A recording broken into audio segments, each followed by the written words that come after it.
All right, everybody, thanks for joining in once again. This episode, we are going back to the mid 80s to talk about a movie that I think both of us are actually a little surprised that it has taken us, what has it been? What would we figure out? 6 years, Oh, 6.5 years, something like that. We've been doing this. So yeah. it's been a long time. And this is just one of those movies that I think both of us were expecting we would have covered before this. But here we are. We're talking about 1986's Night of the Creeps. Yeah, because I think we hit all the other main Tom Atkins films. We got obviously Halloween 3. We did that one.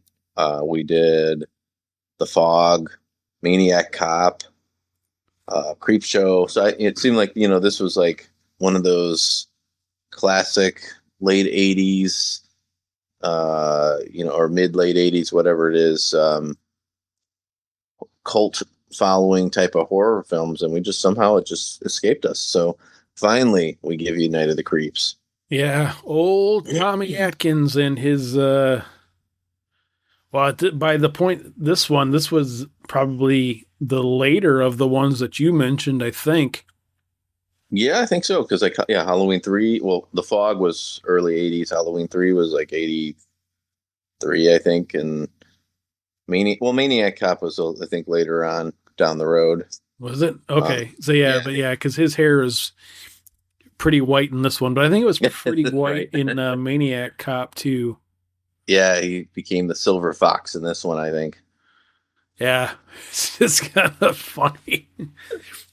That's how old is Tom? Did we ever figure that out? Well, I mean, it's kind He of is. weird. So this is February of 2021. If you're listening to this in like I don't know 2089, and you're like, who? He is not a spring chicken, I'll tell you that much. So let's see here. The Silver Fox himself is 85 years young, born in 1935. Damn. Yeah, so he's been around a while. And he's still kind of, I think, pretty relatively active out there doing stuff, he was recently on the podcast you and I talk about with Sean and Chris, and they talked. I think he had recently done something, a film, not a horror movie, but something that he was talking about then. Guy's been around forever. He's like kind of like, royalty in the horror community. Yeah, I don't. And one of the coolest things about him, I will say that I thought like he's one of those guys that you as soon as you see him, you're like, oh, I've seen him somewhere before. And he works great as like those kind of secondary characters in horror films. And I thought his casting in My Bloody Valentine 3D was just perfect as playing like, the old retired sheriff or whatever he was thought that was great. Yeah, I wonder if like Tom Atkins had any of the star power that he has nowadays back in like the 80s and stuff when he was making these movies. As far as, because like you had said, he's kind of like that guy that you can kind of put in, not necessarily a lead, but like a supporting role, but have be, kind of that guy in the background. But nowadays, he's become the silver fox and stuff. So if anybody sees him, everybody's like, oh, hey, there's Tom Atkins. So, Oh yeah. but I don't know if he had that sort of like recognition at all in the 80s, or if that sort of is like a cult thing for him. I think it was more like a cult thing, yeah, because I don't think he was. I think it's like one of those things where back then, he was in, making his rounds as an actor, and he got involved with the Carpenter Group for a while, like doing The Fog and Halloween 3, and then they kind of moved. He moved into like the other horror films like Maniac Cop and obviously this Night of the Creeps, a Creep Show. He was just kind of like the go-to guy back then. And actually, he talked about in the interview I saw with him. He talked about where he was kind of, I think, hoping to be one of the guys cast in John Carpenter's The Thing, but he ended up not being called for that. But I thought that would have been kind of cool because I could totally picture him as like one of those guys in the thing, just Mm-hmm. like one of the background guys. And then he's also in the original Lethal Weapon with Mel Gibson and Danny Glover. And I mean, he's got kind of a smaller role in that, but yeah, he's like one of those guys you just see and you know who he is instantly. And now all these years later, because of VHS and video stores and all that stuff, it's like he's like one of those guys you and I grew up seeing all the time. Like, oh yeah, that guy. Yeah. And now he's a hero of the horror community, it seems like. He's definitely one of the elder statesmen, that's for sure. He is, and it was funny because when we went to one of the conventions of, I think it was a few years ago, not the last one we went to, but prior year to that, prior to COVID, obviously, and all that. And he was there, and as soon as you see him, it's like, oh my gosh, that his presence is just like he fills the room. It's like, yeah, that's Tom Atkins. That's him. That's the guy. You like look at him, you know him instantly who that is. It's not like some of the other people that you see at some of the conventions now, and you're just like, oh man, you're like 95. Why are you even out here? Yeah. Yeah, but he seems like he's in really good health and Yeah. he's like really vibrant and like, again, I saw him on a podcast and he was so like quick-witted and, on his toes when it came to responding to the questions. And so, yeah, he's in a good place. Cool. Yeah, this is one of those movies that I am surprised that when we were younger, we didn't ever like really catch on to this. But at the same time, I know that we were so wrapped up in, and this is going to be a weird combination, people. And I'm sorry, but this is the way it was. But we were so wrapped up in like slashers and werewolf movies back Oh, in yeah. the 80s that this movie just was not our scene at all. No, not at all. And this film, to me, I never saw this before up until recently. I think I tried watching it a few years back a couple of times. It was like, oh, Night of the Creeps. I gotta finally watch this one, especially Tom Atkins and all of that. And I just never got around to really watch. I think I would watch the beginning scene, like the part in the 50s, and then I'd never get past that.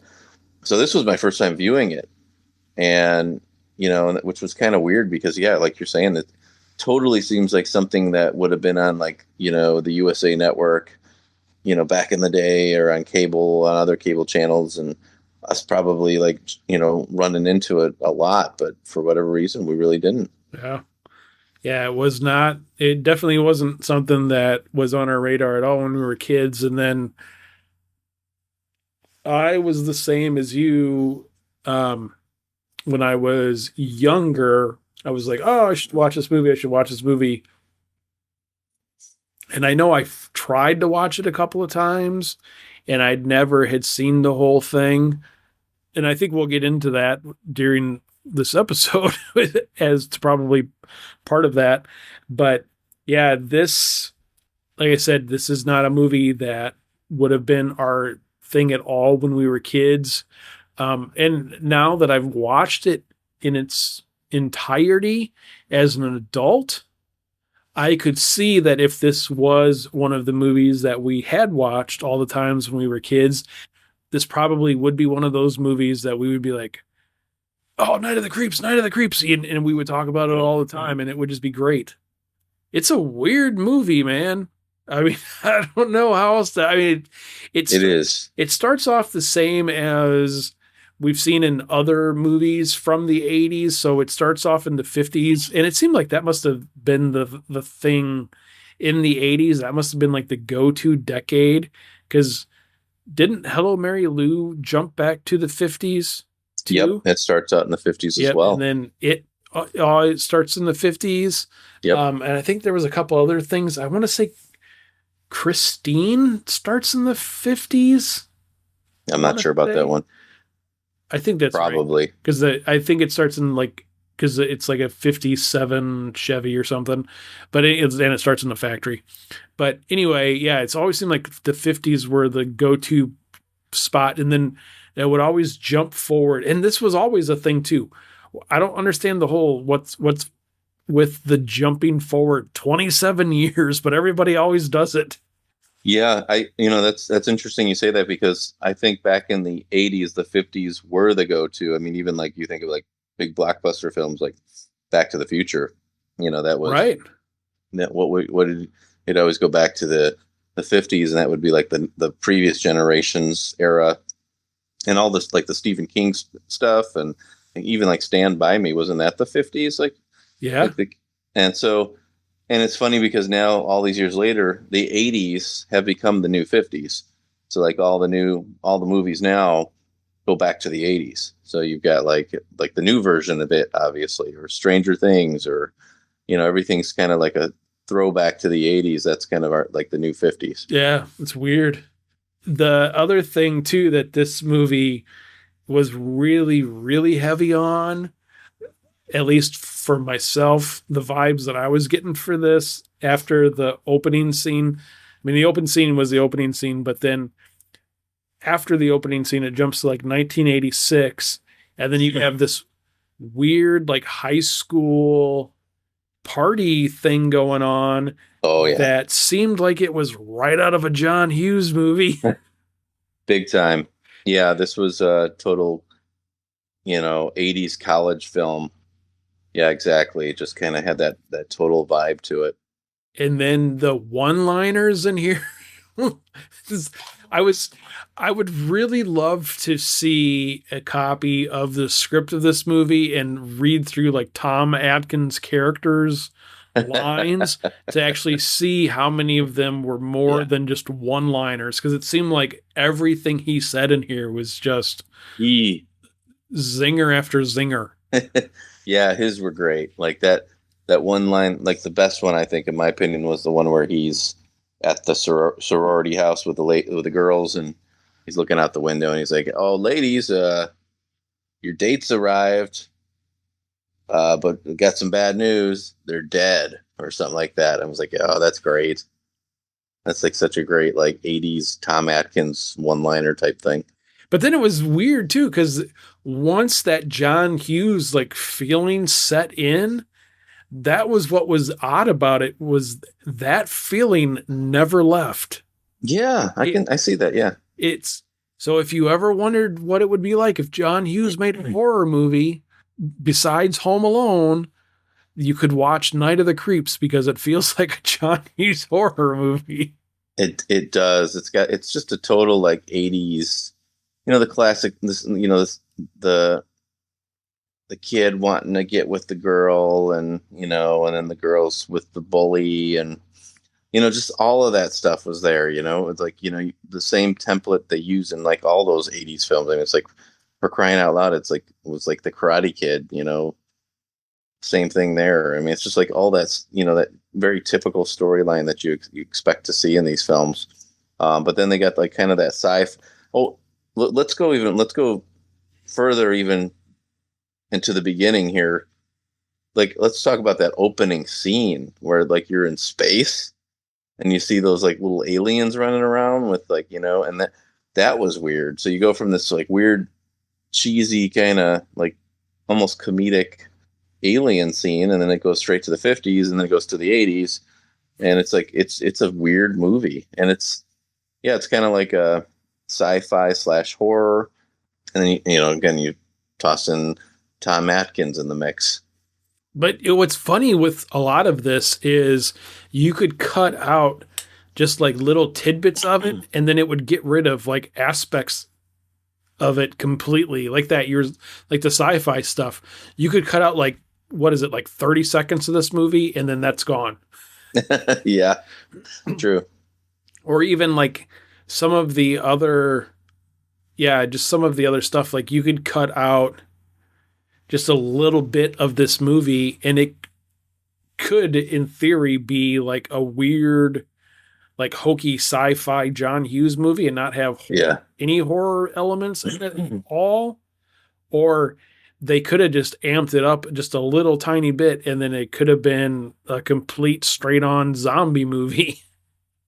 Yeah, and that's the weird thing too. It's like so it's sci-fi slash zombie slash whatever, and the whole concept, like so basically it's about this alien life form that's like transported to Earth, and then it gets like the in the 50s, this guy like comes across the meteorite or whatever, and then the thing gets inside of him, and then okay, so you got that going on, and then they obviously freeze him, and then he comes back. The kids thaw him out in the 80s, and then that's how these creatures come to be. But then there's that weird like, what's the deal with the like serial killer who escaped from the mental institution, and he's like, so what? That guy's there, and he like kills the girl in the car, and then Tom Atkins is the cop that arrives at the scene. Yeah, that's So what like, I mean. You just take like that out, and then the horror element's gone. yeah, it's like, what was that about? Yeah. That was weird. That was Yeah. really weird.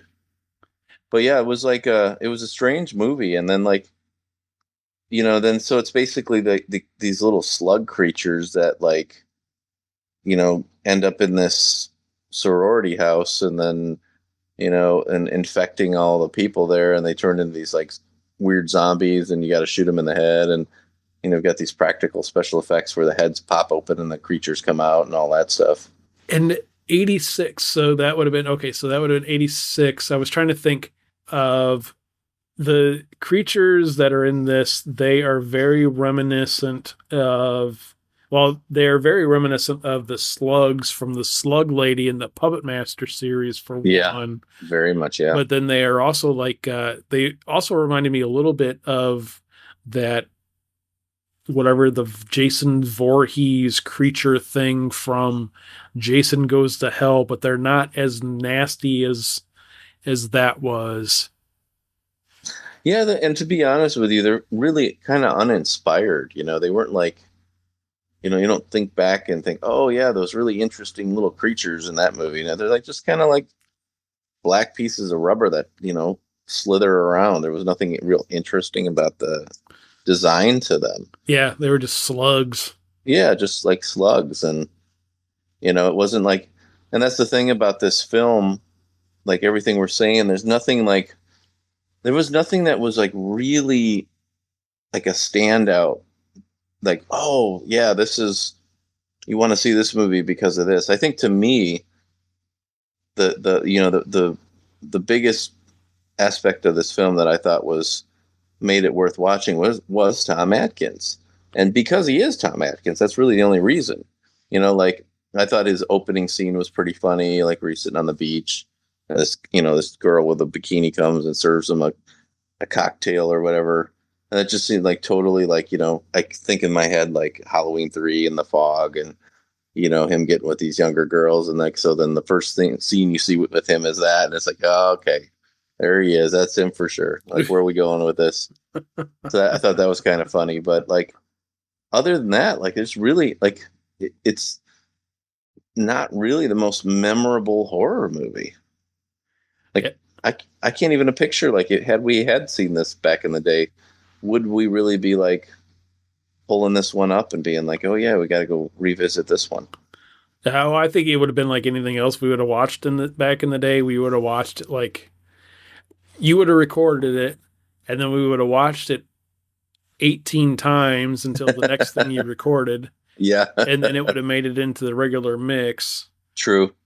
So we would have watched it 8,000 times. But I think that, I mean, that's got to be where a lot of these movies, how they had gained popularity is just because they just got into the right groups of people, and those people like, hey, let's watch this movie. Yeah. And it had to have happened, because there's other movies out there that we do that with, or that we did that with, that other people are like, huh? Oh yeah. Like, that's one of the things, like, take, for example, and this is one of the things that I always find hilarious is when you look at the definition of a cult or a cult movie, and I think we actually talked about this during one of the episodes, but definition of a cult movie is a movie that wasn't popular when it came out, but then people discovered it later, and then it became like a cult thing. Yeah. And one of the movies that is a huge cult movie that to me I've never considered it a cult movie is Monster Squad. And why? Hmm. Because we watched that movie all the time when I was a kid. Yeah. Well, yeah, it makes sense. Yeah, but I guess it didn't do well back then, but Right, I now know. like But I mean it's just funny now because I mean that's one of those movies that I've always been aware of. I mean, I've never not known of Monster Squad. You know, there's been other movies of our youth that we watched when I mean another one that we talked about even during this episode, Hello Mary Lou. That was a movie we watched all the time when we were kids. And oh then yeah. I had never seen that movie from the time I was like probably 13 years old until, well, I was going to say now, but that's not true because we've been hanging out for a while now, but until we got back together and stuff, but whatever that was, 20, 25 years or whatever, so there was a big gap in there, but Monster Squad is one of those movies to me though that, I mean, I've always been aware of it Yeah. as soon as it came out on video, and I don't remember why, but yeah, it's just when people are like, "Oh man, this movie is so great! I can't believe I never heard of this before." And I'm like, "How have you not heard of that?" Yeah, no, absolutely, but yeah, I think so. I mean, there's definitely this movie is definitely that to there's going to be somebody listening to this episode and is like, "Oh man, I've known of this movie since it came out. What are you guys talking about?" Oh yeah, yeah. There's a pretty big fan base for this one, and I will say that like I do remember the cover art on the VHS box of like the one of the dates like standing on the other side of the window looking like a zombie and all Mm. bloody and stuff. I do remember that. So, but again, I never saw this movie back in the day and never really had an interest in picking it up. Yeah, weird. Yeah, overall, I'll have to say that I give it credit for because this movie came out in 1986 and it took balls to be a horror movie in 1986 if you weren't a slasher Yeah, I agree. or, some other, that something that was going to be a mainstream movie. But, I will give it props for that.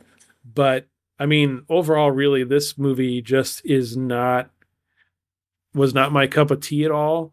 Now, I will say that once like the zombies showed up and like the action picked up in that final act of the movie, like that was like, all right, this is kind of cool.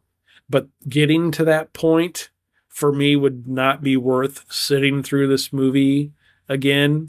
The first whatever hour to get to the last 30 minutes or so or whatever it was.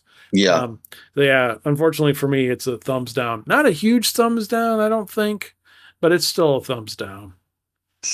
man, I totally feel what you're saying about this because like I so want to like say this is a film that you got to see if you were, if you're interested in 80s horror films and, it's a Tom Atkins film and all of that, it's like for those reasons, I think you kind of should see it if you're like a fan of this era, and if you're a fan of Tom Atkins. Um, but when it comes to like movies, like, when we're talking about, is this something you're going to want to watch multiple times or you're going to want to, was it enjoyable enough where you're like, yeah, that was really good. If it's on again, I'm going to probably, get some popcorn and a few beers and it'll be great. But to be honest with you, this one it just didn't do it for me. The same with you. It's like I want to give it a thumbs up and recommend it because of its sort of where it sits in like, that era. But at the same time, it just wasn't really a fun watch. So I'm going to have to give it a thumbs down.